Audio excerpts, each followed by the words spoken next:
it's perfect.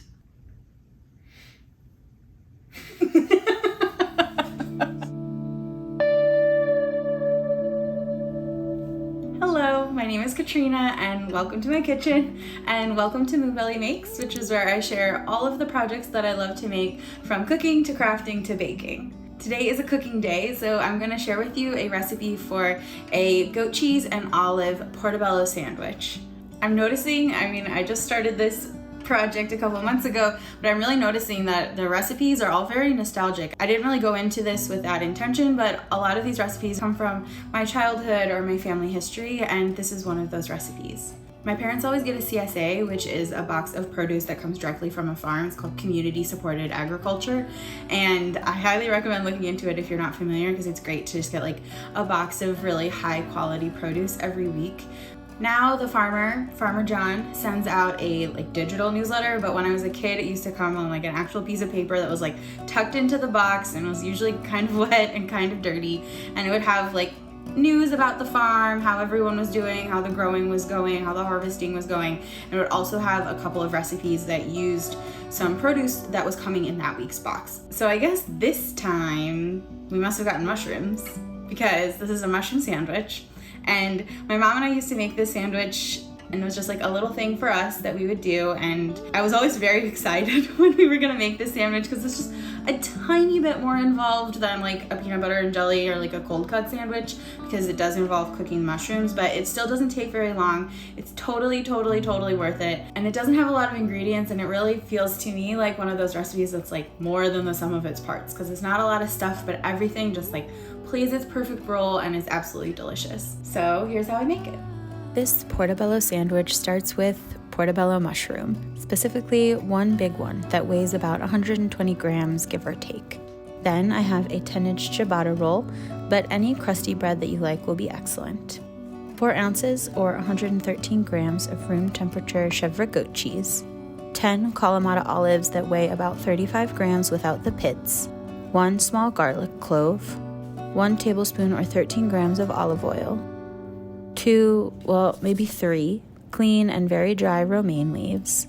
I like to use the leaves more from the center of the romaine so that they have a lot of crunchy stem and less leafiness. The crunch is so important for this sandwich. Last but not least, 1 teaspoon or 5 grams of balsamic vinegar. FYI, this is an excellent place to use that fancy bottle that you may or may not be saving in the back of the cupboard. The mushroom will take the longest, so let's start with that. I like to eat the stem, but some people don't, so you can remove it if that's you. I just like to cut the very end off because it can be a little dry and often caked with dirt. Then I carefully slice the mushroom into 3rd-inch slices, and ooh, do you love or hate that sound? I can't tell. Next, I bring a medium pan to medium heat and drizzle in the olive oil to heat up a little bit before lovingly laying down the mushrooms in a single layer. I'll let them cook undisturbed for a few minutes before flipping to the other side. I tend to flip them back and forth again one more time, and these usually cook for a total of 8 to 12 minutes. I'm looking for them to be deeply golden brown on the cut sides, but not cooked to the point that they are dried out and crispy. I then turn off the heat and let them rest in the pan while I pull everything else together. I like a light toast for the bread, so I cut my Trader Joe's ciabatta in half, admired the crumb, and popped it in the toaster for a few minutes. While my bread toasts, I put together the goat cheese spread. This starts with grating the clove of garlic. I twist the clove to get the paper off without smashing it, and then holding the root end, I grate it on a microplane grater. You can also mince it super fine if you don't have one of these, or use a garlic crusher. Garlic crusher, garlic press, or you can use a garlic press. If you aren't a huge fan of raw garlic, you might choose to put in just half the clove, but I love it, so I use the whole thing. Then I cut the Kalamata olives in half long ways using the pinch method, yes, I just named that, and added those to the bowl with the garlic, and then the very soft goat cheese goes in next. I use a small spoon to mix it all together, smashing the olives a bit to break them up and release some olivey goodness. My toast was toasted, so I spread half of the goat cheese mixture on each side of the bread. I really try to go wall to wall here and make sure that the olives are relatively evenly dispersed. Then I place the mushrooms on in an even layer, nestling them together so they are nice and cozy. The balsamic gets drizzled down next, and then the mountain of romaine, followed by the top piece of bread. And I know the internet loves a cross section, so here you go. I hadn't ever really timed it before, and obviously I was filming, so it's like, this is kind of a rough estimate, but I really think that this takes about 15 minutes, maybe 16 or 17 minutes, but it's like, it doesn't take very long at all, and it would not be a bad choice for a very quick supper. Time for the most awkward part. Here it goes. Cheers. Wait, why am I about to eat this upside down?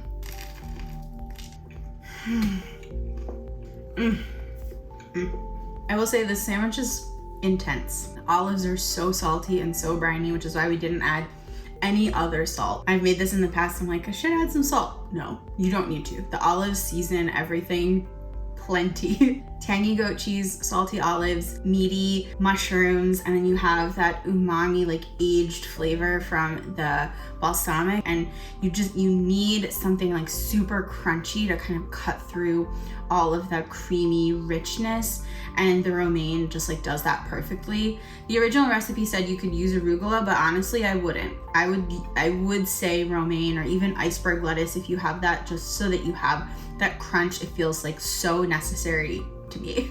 I wouldn't change a thing. It's just like exactly what I want it to be.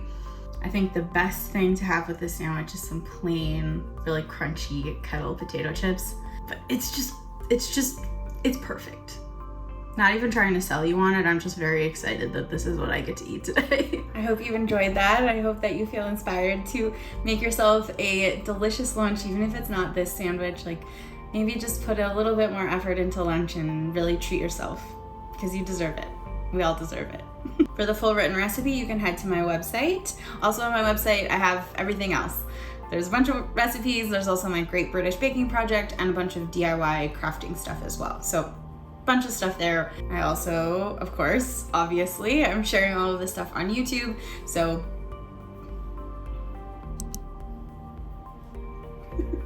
I hope you have a beautiful rest of your day. Thank you again for joining. I'm so glad we get to share this little bit of virtual space together.